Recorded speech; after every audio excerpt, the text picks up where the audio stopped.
Olá, meu nome é Virgínia, eu sou pesquisadora da Embrapa Acre e eu vou apresentar para vocês um trabalho intitulado sobre caracterização físico-química e armazenamento da farinha de resíduos obtida da extração do óleo do mesocarpo de Bacaba. Bom, hoje nós já sabemos que a produção de frutas no Brasil, ela se sobressai em relação a muitos produtos. Em 2016, de acordo com o IBGE, ela somou a marca de 38,7 milhões de toneladas dos produtos frutas de forma em geral.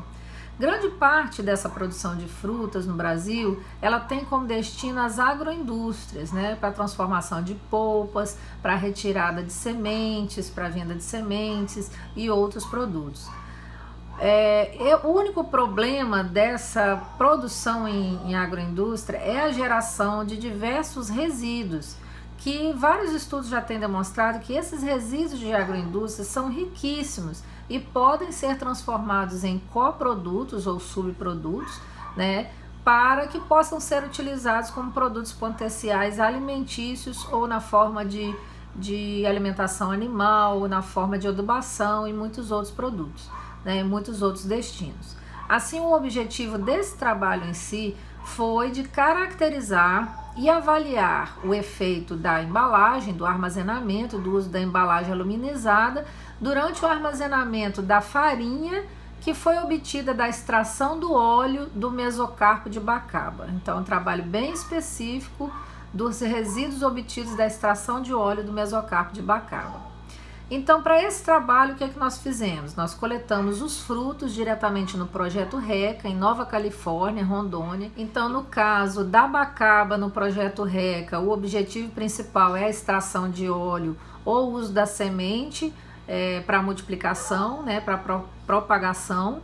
Então, nós pegamos os frutos inteiros, para a produção de óleo. Então, nós pegamos os frutos, selecionamos os frutos melhores, em bom estado de conservação, lavamos, sanitizamos e fizemos o amolecimento dos frutos para retirada da polpa.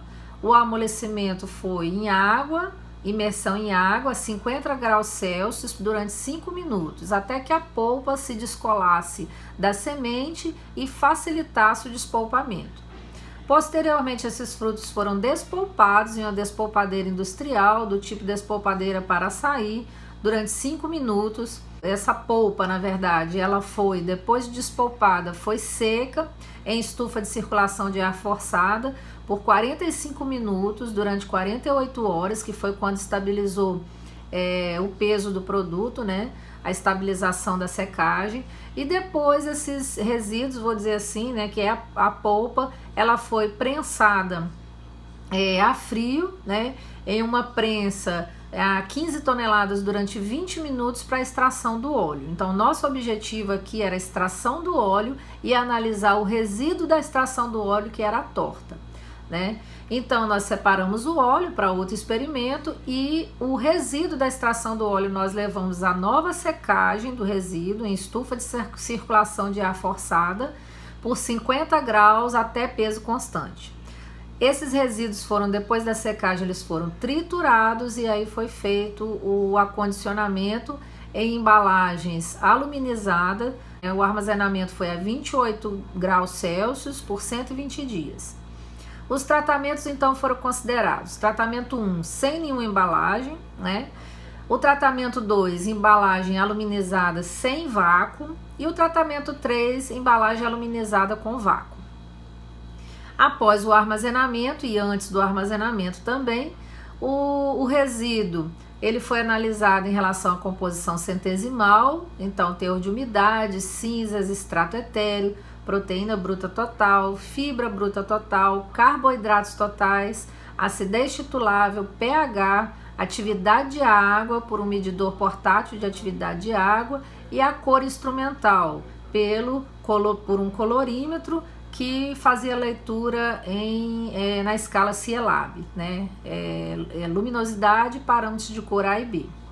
Posteriormente, os dados foram analisados em delineamento inteiramente casualizado, no fatorial 3/2, com 4 repetições.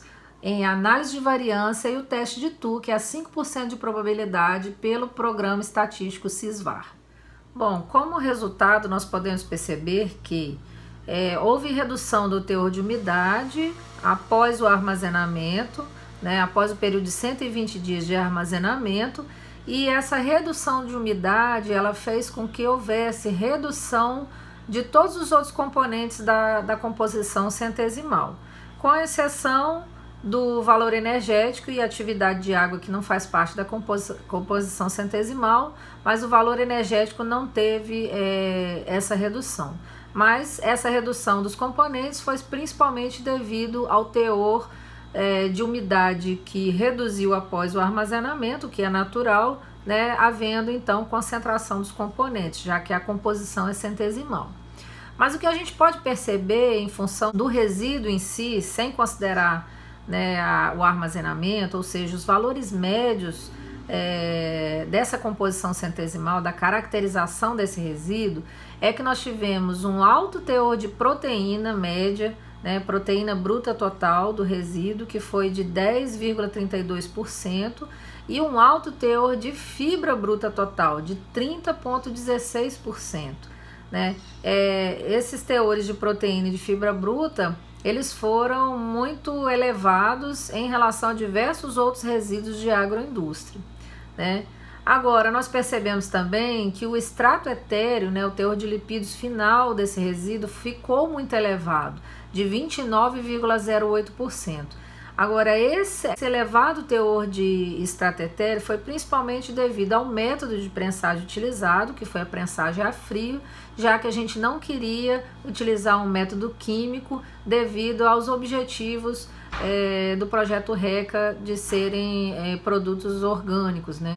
Então, nós tivemos um elevado extrato etéreo que pode ser reduzido em função do método de prensagem. Mas em relação ao tratamento, houve interação entre o tratamento e o tempo de prensagem, o tempo de armazenamento, principalmente nas características de cor, né, na luminosidade, os parâmetros A e B e no pH da farinha. Então a gente pode perceber que houve um certo clareamento, né, dessa farinha, vamos dizer assim, ou desse resíduo em função do armazenamento ao longo do tempo. E esse clareamento, ele teve um menor efeito para aqueles resíduos que foram armazenados em embalagem a vácuo, né, que foi o terceiro tratamento, que sofreu um aumento dos parâmetros de cor A e B, mas não teve alteração também do pH e da acidez. Então, esse tipo de embalagem para esses resíduos, nesse primeiro experimento, né, que foi analisado, a embalagem a vácuo foi melhor. Houve, então, redução para outros tratamentos, como o tratamento 2 da embalagem sem vácuo. Hoje houve redução dos parâmetros de A, né, por exemplo, e aumento nos parâmetros de B. Então, nós podemos concluir que o resíduo da extração de óleo do mesocarpo, da bacaba, ele possui características nutricionais que podem ser melhor avaliadas, principalmente em relação a elevados teores de proteína e de fibra bruta total, que foi muito elevado em relação a outros resíduos agroindustriais. E no caso da embalagem, a embalagem aluminizada a vácuo, ela foi mais eficiente em manter principalmente luminosidade e o pH do resíduo da extração de óleo do mesocarpo de bacaba por até 120 dias. Esse foi o resultado principal do nosso trabalho.